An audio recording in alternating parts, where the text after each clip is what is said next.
நாமக்கல் அந்த மீட்டிங் முடிச்சுட்டு கரூர் வரும்போது அந்த கரூர் போலீஸ் எங்களை அலர்ட் பண்ணிருக்கலாம்ல. வாயின்னு முன்ன இருந்தா என்ன வேணாலும் பேசுவீங்களா?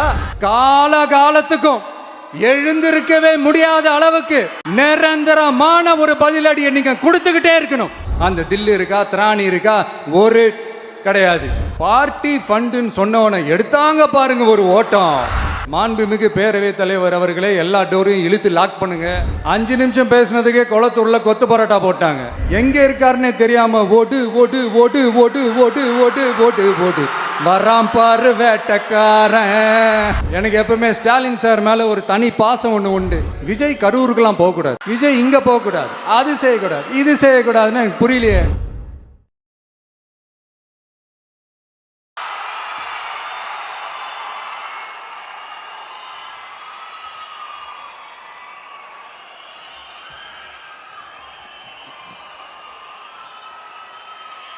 என் நெஞ்சில் குடியிருக்கும்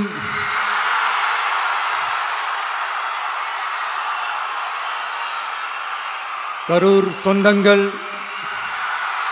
உங்கள் அனைவருக்கும் என்னுடைய வணக்கம்.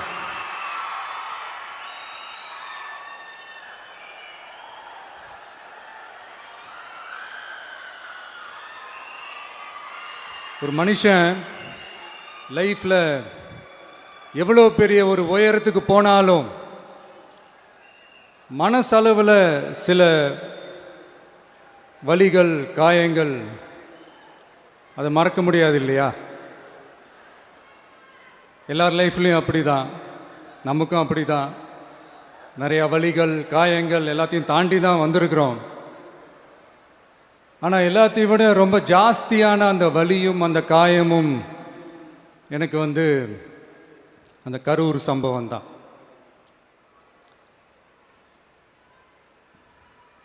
மக்களை சந்திக்கிறதுக்காக மக்களை சந்திக்கணும், மக்கள் பிரச்சனைகளை எடுத்து பேசணும்.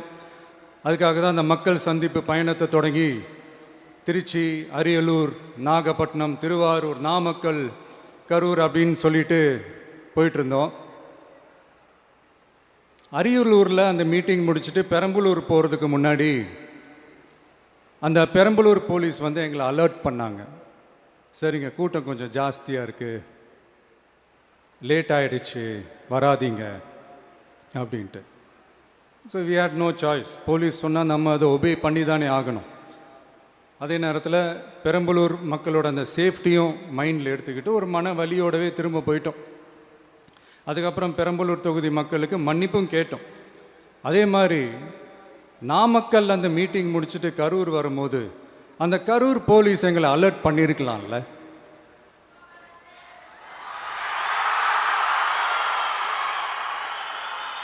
இல்லை சார், இங்கே எதிர்பார்த்ததை விட கொஞ்சம் கூட்டம் அதிகமாக இருக்குது, கண்ட்ரோல் பண்ண முடியல, வராதிங்க. அண்ட் போலீஸ் நினச்சா அவங்க அந்த மீட்டிங்கே கேன்சல் பண்ணலாம். ஏதோ தப்பாக இருக்குது, ஏதோ தப்பாக தோணுது அப்படின்னு நினச்சிட்டாலே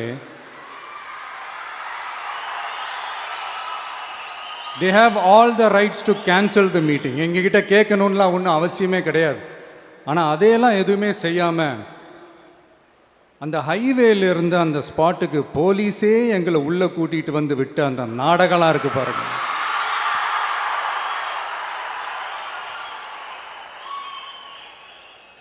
நம்பிட்டேங்க, முழுசாக நம்பிட்டேன். அன்னைக்கு இருந்த அந்த கரூர் போலீஸ் பேசும்போது தேங்க்ஸ்லாம் சொன்னேன் அவங்களுக்கு. எனக்கு தெரியாது இப்படி ஒரு நாடகம் நடக்கும். இதுக்கெல்லாம் யார் காரணம்? இதெல்லாம் யார் சொல்லி செஞ்சது? இப்படி பண்ணுங்க, அப்படி பண்ணுங்க, சப்போஸ் அப்படி நடந்தா இப்படி பண்ணுங்க, சப்போஸ் இப்படி நடந்தா இந்த மாதிரி இன்ஸ்ட்ரக்ஷன்ஸ்லாம் கொடுத்து அந்த பிரஷர் போடுறது யார்?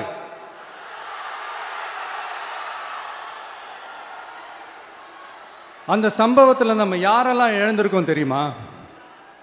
ஒரு டிவியில் என் படமோ பாட்டோ வந்துச்சுன்னா, அம்மா விஜய் மாமா, அம்மா விஜய் மாமா அப்படின்னு சொல்லி அவங்க அம்மா கிட்ட சிரிச்சுக்கிட்டு அந்த டிவி ஸ்க்ரீனை போய் தொட்டு முத்தம் கொடுத்துக்கிட்டு என் அக்கா தங்கச்சிங்களோட தங்க பிள்ளைகளை இழந்திருக்கோம்யா. மழலை கூட சரியா வராதப்போ ஒரு பேப்பர் மேகசினில் என் ஃபோட்டோவை பார்த்தா அதை சிரிச்சுக்கிட்டு அந்த கள்ளங்கபடம் இல்லாத அந்த சிரிப்பு, அந்த கடவுள் மாதிரி இருக்கிற அந்த பச்சை பிள்ளைங்களை இழந்திருக்கோம்யா. என் அக்கா, தங்கச்சி, அண்ணன், தம்பி, குடும்ப உறவுகளை இழந்து அந்த வலியோட இருக்கிற என்ன நீங்க ஏளனமா பேசுறீங்களா? என் மேல பழிய தூக்கி போடுறீங்களா? இப்படி ஒரு சம்பவம் நடந்துருச்சு. இது ஏன், எதனால, அதுக்கான பின்னணி என்னன்ட்டு அந்த வலியோட வீட்டில் உட்கார்ந்துட்டு இருக்கிறேன். ஓடி ஒளிஞ்சிட்டான்னு வர சொல்றீங்களா? வாயின்னு முன்னிருந்தா என்ன வேணாலும் பேசுவீங்களா?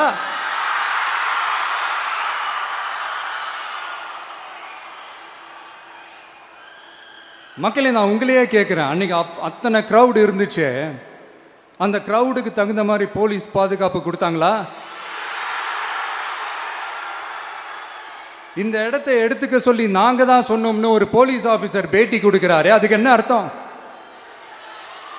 இவ்வளோ வலி, இவ்வளோ காயங்கள் கொடுத்துட்டு பழியை தூக்கி நம்ம மேல போட்டுட்டு அதுல ஒரு அரசியல் ஆதாயம் தேடுறீங்களேயா? இதுல வாய் கூசாம சட்டசபையில ஸ்டாலின் சார் நம்ம மேல திருப்பி விட்டு அங்க ஒரு அரசியல் செய்றாரு, அதுக்கு என்ன அர்த்தம்?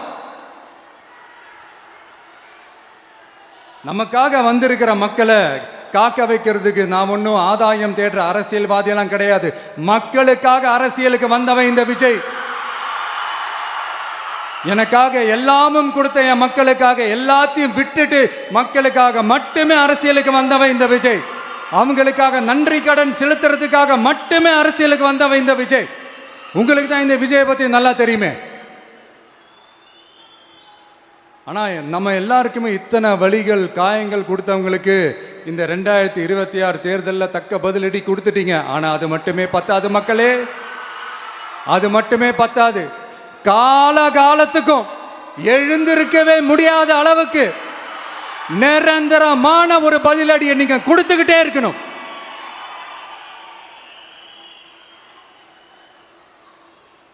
இப்படிலாம் பண்ணா நான் மக்களை விட்டு ஓடிடுவேன் நினைப்பா? யார் என்ன ஓடினாலும் நான் மக்களை விட்டுலாம் ஓட மாட்டேன். அன்னைக்கும் சொன்னேன், இன்னைக்கும் சொல்றேன், நாளைக்கும் சொல்றேன், தில்லா சொல்லுவேன், கெத்தா சொல்லுவேன்.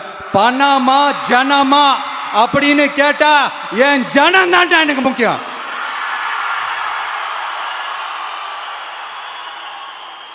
மக்களே, உங்களை விட எனக்கு இந்த காசு பணம் முக்கியமா என்ன? இவ்வளோ குறைகள் நம்ம மேல சொல்றாங்களே, இப்போ நான் சொன்ன மாதிரி அவங்களால ஓப்பனா சொல்ல முடியுமா? அந்த தில்லு இருக்கா, திராணி இருக்கா?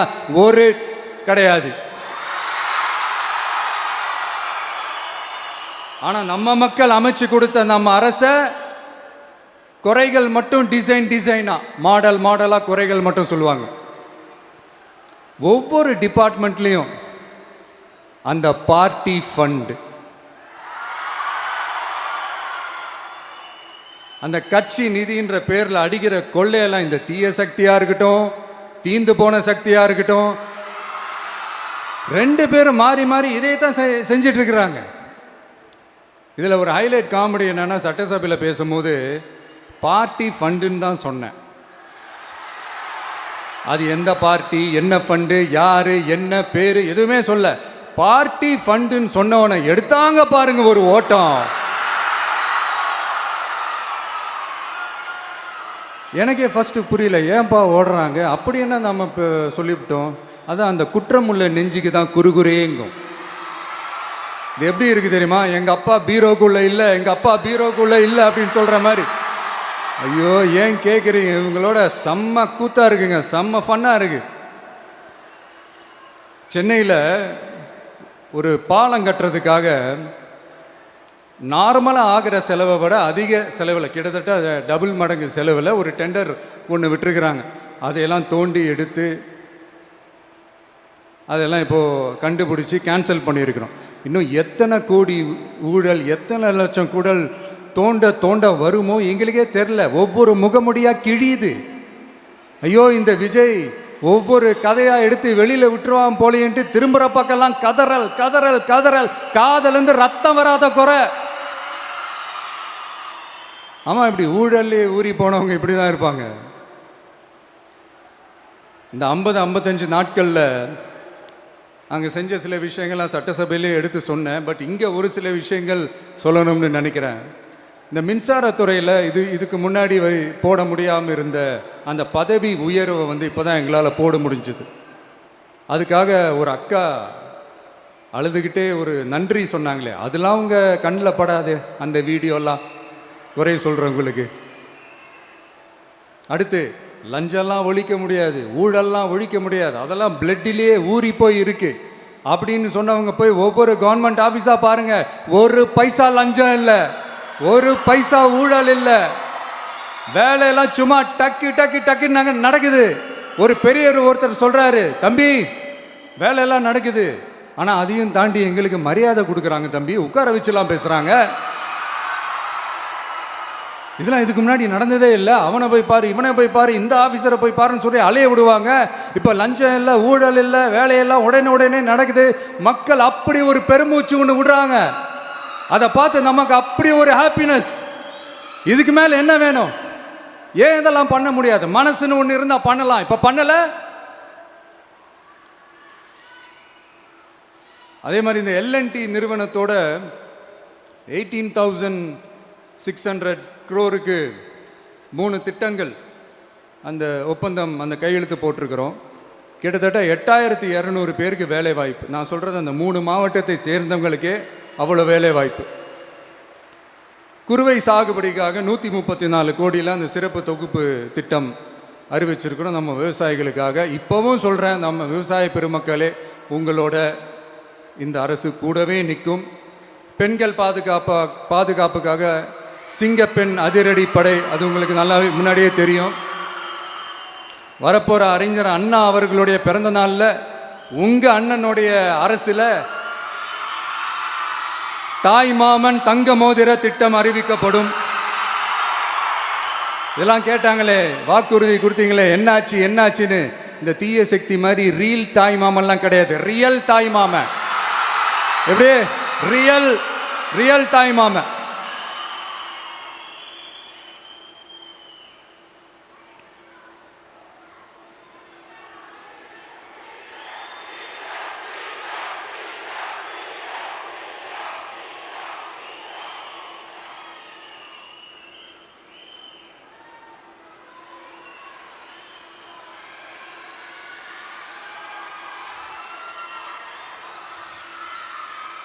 இந்த தீய சக்தியை பற்றி, அவங்க நிர்வாகத்தை பற்றி ஒரு வெள்ளை அறிக்கை ஒன்று வெளியிட்டோம்ல, அது ஷார்ட் அண்ட் ஸ்வீட்டாக சொல்லணுன்னா, ஒரு ஓட்ட பாத்திரத்துக்குள்ளே தண்ணி ஊற்றிக்கிட்டே இருந்திருக்கிறாங்க.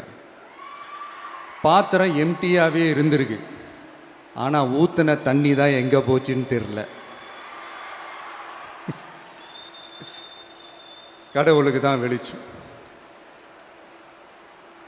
அது மாதிரி இப்போ நம்ம சொன்னதெல்லாம் வந்து சும்மா ஒரு சாம்பிள் தான். இன்னும் வரப்போகிற நாட்களில் உங்கள் அரசனுடைய அந்த விஸ்வரூபத்தை நீங்கள் பார்ப்பீங்க. அடுத்து வாயத்துறங்க சிஎம்.